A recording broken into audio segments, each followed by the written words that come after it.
जब कोई कर्मचारी भविष्य निधि संगठन एम्प्लॉयज़ प्रोविडेंट फंड ऑर्गेनाइजेशन का सदस्य बनता है तो वह ईपीएस का भी सदस्य बन जाता है।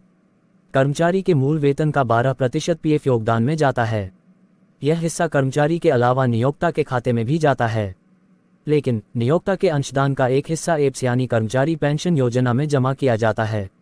ईपीएस में बेसिक सैलरी कर्मचारी पेंशन योजना एम्प्लॉयज़ पेंशन स्कीम का योगदान 8.33% है।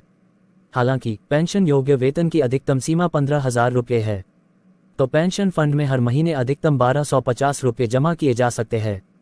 मौजूदा नियमों के मुताबिक कर्मचारी पेंशन योजना एम्प्लॉयज़ पेंशन स्कीम, अगर किसी कर्मचारी की बेसिक सैलरी 15,000 रुपये या उससे ज़्यादा है तो पेंशन 1,250 फंड में क्रेडिट की जाएगी। यदि मूल वेतन रुपये है 10,000 तो योगदान रुपये है 833 रहेगा। कर्मचारी की सेवानिवृत्ति पर पेंशन की गणना भी अधिकतम वेतन 15,000 रुपये ही मानी जाती है। कर्मचारी भविष्य निधि संगठन एम्प्लॉयज़ प्रोविडेंट फंड ऑर्गेनाइजेशन ऐसे में कर्मचारी पेंशन योजना के नियमों के तहत सेवानिवृत्ति के बाद पेंशन के रूप में केवल 7,500 रुपये ही मिल सकते हैं। कर्मचारी भविष्य निधि संगठन employees provident fund organisation Bhanu Pratap Sharma के सेवानिवृत्ति प्रवर्तन कार्यालय के अनुसार यदि पेंशन 15,000 की सीमा खत्म कर दी जाए तो आपके पास 7,500 से अधिक मिल सकता है, लेकिन इसके लिए कर्मचारियों की कर्मचारी पेंशन योजना एम्प्लॉयज़ पेंशन स्कीम में नियोक्ता का योगदान भी बढ़ाना होगा।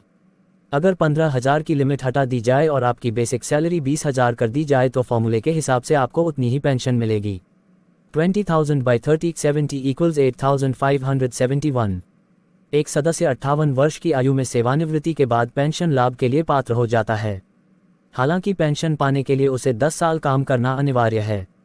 कर्मचारी पेंशन योजना ईपीएफओ पेंशन जून 2023 का प्रमाण पत्र जारी किया जाता है, जिसका उपयोग मासिक पेंशन प्राप्त करने के लिए फॉर्म 10D जमा करने के लिए किया जा सकता है। यदि कर्मचारी पेंशन योजना एम्प्लॉयज़ पेंशन स्कीम का सदस्य 58 वर्ष की आयु तक पहुंचने से पहले 10 वर्ष तक सेवा में नहीं रहता है, इसलिए 58 साल की उम्र में वह फॉर्म 10C भरकर पूरी रकम निकाल सकता है। कर्मचारी भविष्य निधि संगठन एम्प्लॉयज़ प्रोविडेंट फंड ऑर्गेनाइजेशन, यहाँ ध्यान रहे कि सेवानिवृत्ति के बाद उन्हें मासिक पेंशन का लाभ नहीं मिलेगा।